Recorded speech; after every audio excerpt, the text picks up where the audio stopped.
بسم اللہ الرحمن الرحیم۔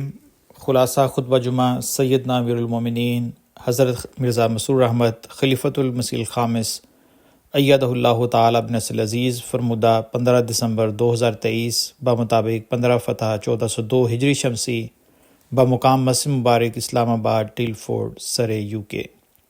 امیر المومنین حضرت خلیفۃ المسیح الخامس ایدہ اللہ تعالی بنصر العزیز نے مورخہ 15 دسمبر 2023 کو مسجد مبارک اسلام آباد ٹیل فورڈ UK میں خطبہ جمعہ ارشاد فرمایا، جو مسلم ٹیلی ویژن احمدیہ کے توسط سے پوری دنیا میں نشر کیا گیا۔ جمعے کی اذان دینے کی سعادت صہیب احمد صاحب مربی سلسلہ کے حصے میں آئی۔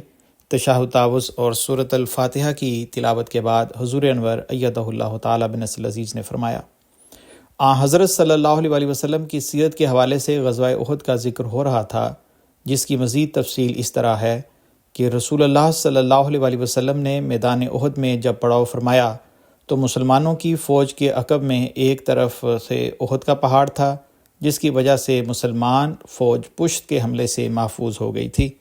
البتہ ایک طرف پہاڑی درہ تھا اور یہ مقام ایسا تھا کہ دشمن اس طرف سے حملہ آور ہو سکتا تھا۔ چنانچہ رسول اللہ صلی اللہ علیہ وسلم نے اس نزاکت اور خطرے کو محسوس کرتے ہوئے 50 تیر انداز صحابہ کرام رضوان اللہ علیہم کے ایک دستے پر عبداللہ بن جبیر رضی اللہ عنہ کو امیر بنا کر اس درے پر متعین فرمایا۔ آپ صلی اللہ علیہ وسلم نے ان تیر اندازوں کو یہ ہدایت فرمائی تھی کہ اگر تم دیکھو کہ ہمیں پرندے اچک رہے ہیں یا ہم نے دشمن فوج کو شکست دے دی اور اس کو پامال کر دیا ہے، تو بھی ہرگز اپنی اس جگہ سے نہ ہٹنا یہاں تک کہ میں تمہاری طرف پیغام بھیجوں۔ ایک سیرت نگار لکھتا ہے کہ آپ صلی اللہ علیہ وسلم نے فرمایا کہ تم دشمن کے گھوڑ سوار دستوں کو ہم سے دور رکھنا تاکہ وہ ہمارے پیچھے سے حملہ آور نہ ہو سکیں۔ بے شک ہم تب تک غالب رہیں گے جب تک تم اپنی جگہ قائم رہو گے۔ پھر فرمایا کہ اللہ میں تجھے ان پر گواہ بناتا ہوں۔ ایک مصنف نے لکھا ہے کہ آپ صلی اللہ علیہ وسلم کی جنگی حکمت عملی ایسی بہترین اور نفیس تھی جس سے حضور صلی اللہ علیہ وسلم کی فوجی قیادت کی غیر معمولی صلاحیت کا پتہ چلتا ہے، اور ثابت ہوتا ہے کہ کوئی کمانڈر خواہ کتنا ہی ذہین کیوں نہ ہو، آپ صلی اللہ علیہ وسلم سے زیادہ باریک، نفیس اور باحکمت جنگی منصوبہ بندی تیار نہیں کر سکتا۔ تیر اندازوں کے دستے احد کے پہاڑ پر مقرر کرنے کے بعد رسول اللہ صلی اللہ علیہ وسلم مطمئن ہو گئے اور صفوں کو تیار کرنے لگے۔ تعداد اور سامان حرب کے لحاظ سے بظاہر مسلمانوں کی پوزیشن کمزور تھی۔ مشرکین کے لشکر نے اپنی 10 صفیں جبکہ اسلامی لشکر کی صرف 2 صفیں تھیں اور 50 تیر انداز درے پر تھے۔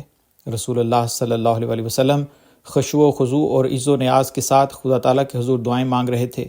حضرت انس رضی اللہ عنہ سے مروی ہے کہ رسول اللہ صلی اللہ علیہ وسلم احد کے دن یہ دعا فرما رہے تھے کہ اے اللہ، اگر تو چاہے تو زمین میں تیری عبادت نہیں کی جائے گی، یعنی اگر تو نے مدد نہ کی تو پھر یہی حال ہوگا۔ بعض روایات میں ہے کہ جنگ بدر کے دن بھی یہی دعا کی تھی، واللہ عالم۔ حضرت سعد بن ابی وقاص رضی اللہ عنہ سے روایت ہے کہ عبداللہ بن جہش رضی اللہ عنہ نے کہا، آؤ ہم دونوں مل کر دعائیں مانگتے ہیں۔ حضرت سعد رضی اللہ عنہ نے دعا مانگی کہ اے میرے رب، کل جب ہماری دشمن سے مٹ بھیڑ ہو تو میرا سامنا سخت طاقتور جنگجو سے ہو اور میں اسے قتل کر دوں۔ پھر حضرت عبداللہ بن جہش رضی اللہ عنہ نے دعا مانگی کہ اے اللہ، کل میرا سامنا ایسے شخص سے ہو جو سخت طاقتور ہو اور جو میرے ناک کان کاٹ ڈالے، اور جب میں تجھ سے ملوں تو میں کہوں کہ تیری اور تیرے رسول صلی اللہ علیہ وسلم کی رضا میں میرا یہ حال ہوا ہے۔ پھر جنگ میں دونوں کے ساتھ ان کی دعاؤں کے مطابق ہی ہوا۔ حضرت مرزا بشیر احمد صاحب رضی اللہ عنہ سیرت خاتم النبیین صلی اللہ علیہ وسلم میں لکھتے ہیں کہ اپنے عقب کو پوری طرح محفوظ کر کے آپ صلی اللہ علیہ وسلم نے لشکر اسلامی کی صف بندی کی اور مختلف دستوں کے جدا جدا امیر مقرر فرمائے۔ اس موقع پر آپ صلی اللہ علیہ وسلم کو یہ اطلاع دی گئی کہ لشکر قریش کا جھنڈا طلحہ کے ہاتھ میں ہے۔ طلحہ اس خاندان سے تعلق رکھتا تھا جو قریش کے مورث سے اعلیٰ قصی بن کلاب کے قائم کردہ انتظام کے ماتحت جنگوں میں قریش کی علمبرداری کا حق رکھتا تھا۔ یہ معلوم کر کے آپ صلی اللہ علیہ وسلم نے فرمایا کہ ہم قومی وفاداری دکھانے کے زیادہ حقدار ہیں۔ چنانچہ آپ صلی اللہ علیہ وسلم نے حضرت علی رضی اللہ عنہ سے مہاجرین کا جھنڈا لے کر مصعب بن عمیر رضی اللہ عنہ کے سپرد فرمایا، جو اسی خاندان کے ایک فرد تھے جس سے طلحہ تعلق رکھتا تھا۔ دوسری طرف ابو سفیان امیر العسکر تھا اور عورتیں لشکر کے پیچھے دفیں بجا بجا کر اور اشعار گا گا کر مردوں کو جوش دلاتی تھیں۔ جنگ کا آغاز ابو عامر نے کیا، یہ قبیلہ اوس میں سے تھا۔ اور مدینے کا رہنے والا تھا اور اسے راہب کے نام سے پکارا جاتا تھا۔ یا حضرت صلی اللہ علیہ وسلم کے بغض و حسد میں بھاگ کر مکہ چلا گیا، اور اس کو غلط فہمی تھی کہ جب میں میدان میں جاؤں گا تو میرے قبیلے کے لوگ میرے ساتھ آ ملیں گے۔ اس امید میں اس نے جب بلند آواز سے پکارا کہ اے اوس کی افواج، میں ابو عامر ہوں، تو انصار نے کہا کہ اے فاسق، تیری آنکھ ٹھنڈی نہ ہو، اور ان پر پتھر پھینکے، تو وہ اپنے ساتھیوں سمیت بھاگ نکلا۔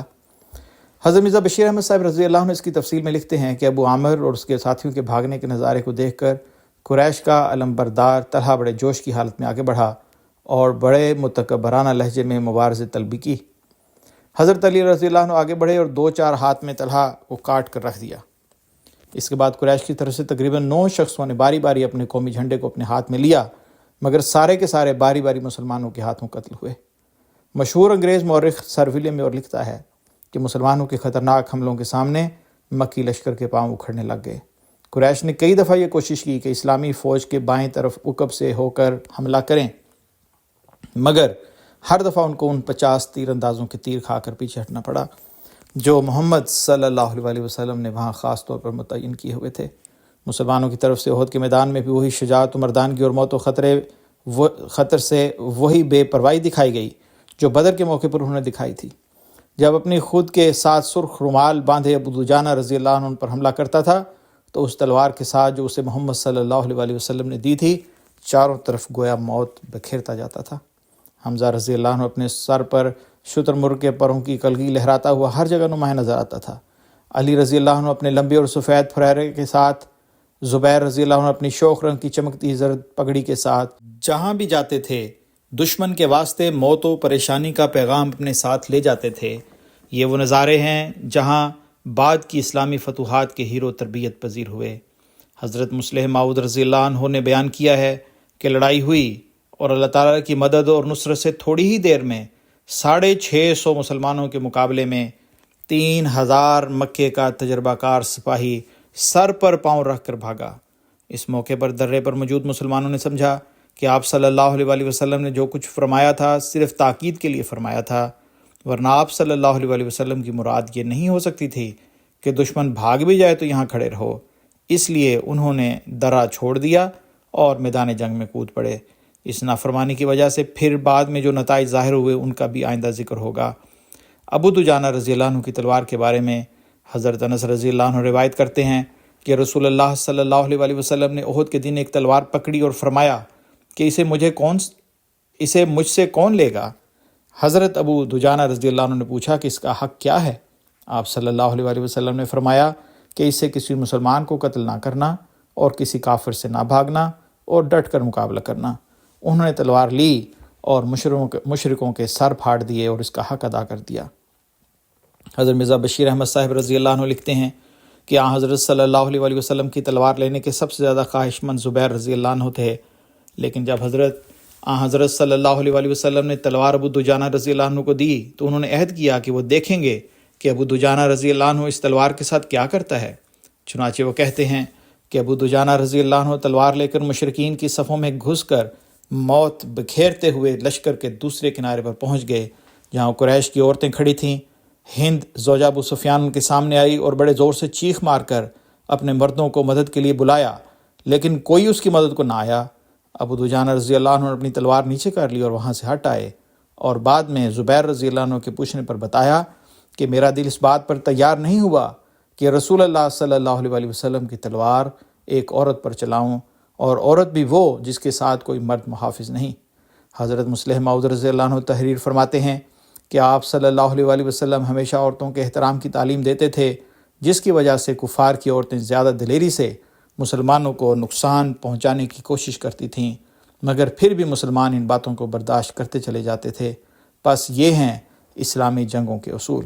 حضور انور نے آخر میں فلسطینیوں کے لیے دعا کی تحریک فرمائی، جس کی تفصیل کے لیے صفحہ اول ملاحظہ فرمائیں۔ روزنامہ الفضل انٹرنیشنل، بروز سوموار مورخہ 18 دسمبر 2023، صفحہ نمبر 1 اور 2۔ آواز رضوان احمد افضل۔